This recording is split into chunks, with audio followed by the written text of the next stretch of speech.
Okay, so pag-usapan po natin, ano ba yung Dole Incapax? Ano nga ba to? Ito po yung legal doctrine na nagsasabi na kapag ang bata ay masyadong bata pa, halimbawa sa batas natin, ang edad niya ay 15 years old or under pa lamang, otomatikong inaakala ng batas or pine-presume na ho ng batas na wala pa siyang sapat na pag-iisip at pag-unawa para maintindihan ang tama at mali o ang epekto ng kanyang ginawa. Kaya nga ho ang tanong so attorney, pag nag-apply po pala yung Dole Incapax, ibig sabihin ho ba nito, wala ho bang liability ang bata sa batas? Yung tanong po na yan actually ay masyadong malawak. Intindihin muna natin, ano ba ang ibig sabihin ng bata, minor de edad, or minor sa batas? Nung araw, meron po tayong PD 603 at Executive Order 209 na kung saan sinasabi nung araw, pag sinabi hong bata, kailangan po ang edad mo must be under 21 years of age. Dahil sa mga batas na ito, nung araw, ang age of emancipation is 21 years of age. Ibig sabihin ho, nung araw, kahit na ang edad mo ay 18, 19, or 20 anyos ka na, still, ang paningin ng mga batas na ito, nung araw, bata ka pa. Pero those were the days. Ngayon po kasi, ang sinusunod na natin ay yung Republic Act 6809 na kung saan sinasabi ho rito na ang age of emancipation is 18 years of age. So ibig sabihin po, sa bagong batas natin, at yan ang sinusunod natin, pag sinabi nating bata, minor de edad or minor, kailangan po ang edad mo must be under 18 years of age. Kaya nga sabi ko kanina, yung tanong na, so attorney, wala ho bang liability ang bata sa batas? Sabi ko malawak yon. Kasi ho, pag sinabing under 18 years of age, 17 pababa. So ang 1-year-old po, bata yon. 10 years old, 15 years old, 17 years old, lahat po sila bata, minor de edad, minor. Ibig sabihin ho ba niyan, lahat sila walang liability? We need to classify later on. But please take note, sa batas, meron tayong tinatawag na presumption of minority. Nang ibig sabihin, kung hindi malaman ang edad ng isang bata sa isang kaso, ang batas na mismo nagsasabi na bata yan. At kayo ang magpapatunay na siya ay nasa wastong gulang na. Yun po yung presumption of minority. Now, we shall discuss Republic Act 9344 as amended by Republic Act 10630 or the Juvenile Justice and Welfare Act of 2006 na kung saan sinasabi ho ng batas na ito na meron tayong summary of criminal exemption and responsibility by reason of age. Meron ho tayong tatlo. First, when a minor is 15 years old or below. Second, when a minor is above 15 but below 18 years old who acted without discernment. And third, when a minor is above 15 but below 18 years old who acted with discernment. Kung ano yung discernment, explain ko mamaya. Pero mapapansin nyo ang pinagkaiba lang ng paragraph 2 and 3, yung isa without, yung isa with. So focus muna tayo sa first instance. Ang sabi ng batas, kung ang edad ng bata is 15 years old or below or 15 anyos pababa, he is exempt from criminal liability. Yan po yung tinatawag natin na age of full irresponsibility. And this is an absolute exemption. So what will happen? Under this law, if the child has committed an offense, the authority has the duty to immediately release. Ano daw? Immediately release. Last na. Immediately release the child to the custody of his or her parents or guardian, or in the absence thereof, the child's nearest relative. However, the child shall be subjected to an intervention program. Ibig sabihin po, kapag ang bata ay na-involve sa isang kaso ay 15 anyos pababa, hindi siya makukulong. Instead, dapat ho na ibalik kagad siya sa kanyang magulang o kamag-anak at isa sa ilalim siya sa intervention program. Ano naman yung intervention program? Ito po yung series of activities which are designed to address issues that cause the child to commit an offense. Kasama na ho rito yung counseling, training, education program, na ang purpose po ng intervention is maituwid ang landas ng bata at matulungan silang makabangon muli. The same is true when the child is above 15 but below 18 years old who acted without discernment. Kahit po ganyan yung edad niya, wala pa ho siyang discernment nung time na nagawa niya yung offense, then therefore, he is likewise exempt from criminal liability and be subjected to an intervention program. Ano ba yung discernment? Pag sinabi hong discernment, yun po yung mental capacity of the child to determine between right and wrong. Sa madaling sabi, pag sinabing discernment, ito po yung kakayanan ng isang bata na maunawaan ang tama at mali. Paano natin malalaman kung may discernment nga yung isang bata o wala? Siyempre, depende ho ito sa manner of committing the crime, paano niya ginawa yung krimen, his conduct after its commission. Anong ginawa niya pagkatapos magawa yung krimen? By the way, may separate video po ako regarding discernment. Abangan nyo na lang. And please take note, it is the duty of the prosecutor to prove that that child has acted with discernment. Ibig sabihin po, ang taong nagrereklamo, ang siyang may obligasyon na patunayan na alam ng bata at naiintindihan niya ang nature or gravity ng kanyang ginawa. Otherwise, he is still free from criminal liability. And that is being called as age of conditional responsibility. Attorney, paano po dun sa third category? Oo nga, no? Sagutin po natin yan through the next slide.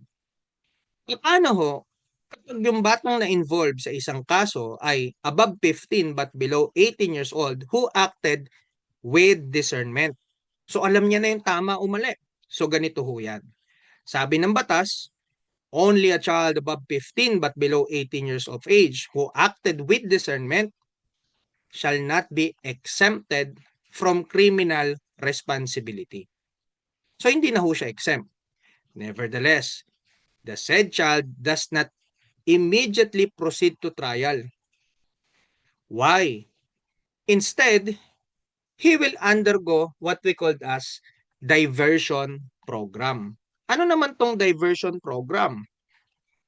Yan po yung mga alternatibong proseso para sa mga bata na hindi na kailangan dumaan pa sa formal na paglilitis sa korte. Layunin ng diversion na alamin ang pananagutan ng bata at bigyan siya ng tamang gabay o programa na akma sa kanyang edad. Pero kung sakali ho na hindi successful yung diversion, what will happen? Then, magkakaroon na ho tayo ng preliminary investigation at kung sakali ho na mapatunayang merong prima facie evidence with reasonable certainty of conviction, then the trial may proceed. If ever po na mapatunayan na ang bata ay may sala, then the court shall not immediately pronounce its judgment of conviction. Ibig sabihin, hindi agad idedeklara ang hatol ng husgado. Nakabinbin lang muna at bibigyan siya ng pagkakataon na sumailalim sa mga programa para sa kanyang pagbabago. And please take note, kahit umabot na sa 18 gulang ang bata sa oras na ideklara ng korte ang kanyang hatol ng pagkakasala, mananatili pa rin po yung tinatawag nating suspended sentence. During the suspension of sentence, the court shall impose the appropriate disposition measures. Ano naman tong disposition measures? Ito po yung mga programang ipapataw naman ng korte habang suspended ang kanyang sentensya para matulungan itong bata na ito. Ngayon, kapag naging matagumpay ang disposition measures, tuluyan na siyang i-discharge or palalayain ng korte. Kung sakali naman ho na yung disposition measures ay hindi naging matagumpay, may tatlong pwedeng gawin ng korte. Either palayain ng bata o ipatupad ang sentensya o extend pa ho ang suspension of sentence hanggang siya ay makatungtong sa 21 years old or higit pa. In other words, aside from increasing the minimum age of criminal responsibility, ang Republic Act 9344 natin ay nagbibigay ng alternatibong paraan para sa mga minor de edad na nanasangkot sa kaso. Hindi agad sila ikinukulong. Instead, binibigyan sila ng pagkakataon na magbago at maituwid ang kanilang landas without resorting to detention or pagkakakulong. Ngayon, ang judgment of conviction po ay ipapatupad po lamang kapag ang lahat ng alternative measures na nabanggit ay napatunayang walang bisa or ineffective. Ibig sabihin ho, kailangan ho nating ikonsidera na ang batas na ito ay hindi lamang nakatuon sa parusa, kundi sa pagbibigay ng halaga, dignidad, at pagkakataon na makabalik sa lipunan ng ating mga kabataan. Alinsunod po yan sa ating Constitution that the state recognizes the vital role of children and youth in nation building. Well, kung mahatulan, hindi po kagad siya isasama sa kulungan ng mga nasa wastong edad na. Instead, siya ay dadalhin sa agricultural camps and other training facilities or mas kilala natin sa tinatawag na bahay pag-asa. Pero tandaan natin na etong pinag-usapan natin about diversion ay applicable lamang kung ang offense na nagawa ng bata ay merong imprisonment of not more than 12 years. So ang tanong, paano ko, attorney, kung sakali ho na ang edad ng bata ay above 15 but under 18 tapos with discernment pa siya tapos yung crime na nakomit niya ay mataas na krimen gaya ng pagpatay o iba pang katulad na krimen. Let us now discuss that through the following slides. Base ho sa umiiral na batas, yung Republic Act 9344, if the child is over 15 but under 18 and acted with discernment, and the crime committed has an imposable penalty of more than 12 years of imprisonment, the CACL is no longer eligible for diversion. Meaning, criminally liable po siya.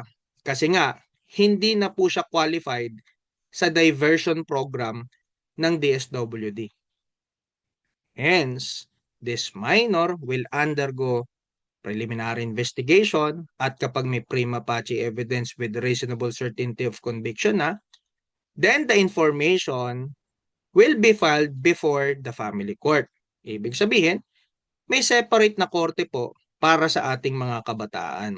At marami pong dapat i-consider sa pag-handle ng mga cases ng mga bata. And ayon din po sa batas na ito, kung sakali ho na mapatunayang guilty ang minor de edad, kinakailangan po na sa promulgation of judgment, bawasan po ng 1 degree ang parusa niya dahil sa tinatawag na privilege mitigating circumstance of minority. So, 1 degree lower po ang penalty kapag bata ang involved. At eto pa, kahit sabihin natin na tapos na ang trial, hindi po kaagad may execute ang judgment. Kasi po may tinatawag po tayong automatic suspension of sentence. na kung saan ito pong automatic suspension of sentence ay mag-a-apply kahit na 18 anyos na ang bata sa oras ng kanyang hatol or judgment.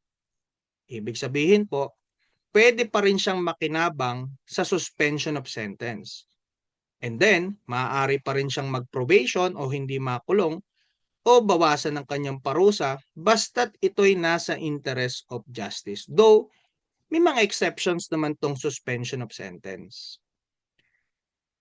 Now, kung sakali ho, okay, na during this automatic suspension of sentence, no, maglalagay po ng tinatawag na disposition measures ang ating korte.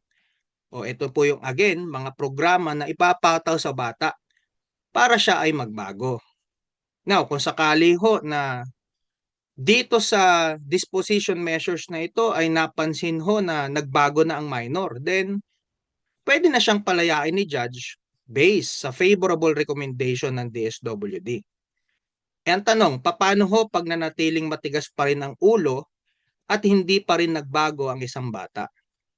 E di, isa-serve na ho niya yung kanyang full sentence ng minimum penalty under parole dahil sa indeterminate sentence niya. Pero ang tanong natin, saan siya pwede ikulong pag hindi siya nagbago? Ganun lamang din po, gaya ng nasabi ko nung nauna, hindi po siya dadalin sa mga ordinaryong kulungan. Sa halip, dadalin po siya sa agricultural camps and other training facilities. So, bali ganito yan. Pansamantala munang makukulong ang bata, pero kung siya ay magbago ng buhay at matagumpay na ma-rehabilitate habang nasa ilalim ng suspended sentence, maaari siyang palayain ng korte. Kung hindi naman siya magbago, kapag siya ay naging ganap na adult, ipapasok na ho siya sa ordinaryong bilangguan para pagbayaran ang kanyang kasalanan. Attorney, gets na ho namin. Napakadami ho palang proseso. Ang tanong ho namin dito, wala ho bang liability yung mga magulang? Paano naman po yung mga magulang? Wala ba silang liability? Sagutin po natin yan. Base ho sa batas na ito, meron pong liability ang ating mga magulang. Actually ho, pag sinabing minority, exempting circumstance yan. And when we say exempting circumstance, yes, pagpalagay natin walang criminal liability, but definitely, there is a civil liability. Sabi ho sa batas na ito, the parents and other persons exercising parental authority over the child shall be civilly liable for the injuries and damages caused by the acts or omissions of the child. Yan po ang magiging liability ng ating mga magulang. Kaya, panghuling tips ni Attorney RCB, bantayan ho natin ang ating mga anak. Turuan natin ng tamang direksyon and be a good example for them. Yun lamang po. Maraming salamat.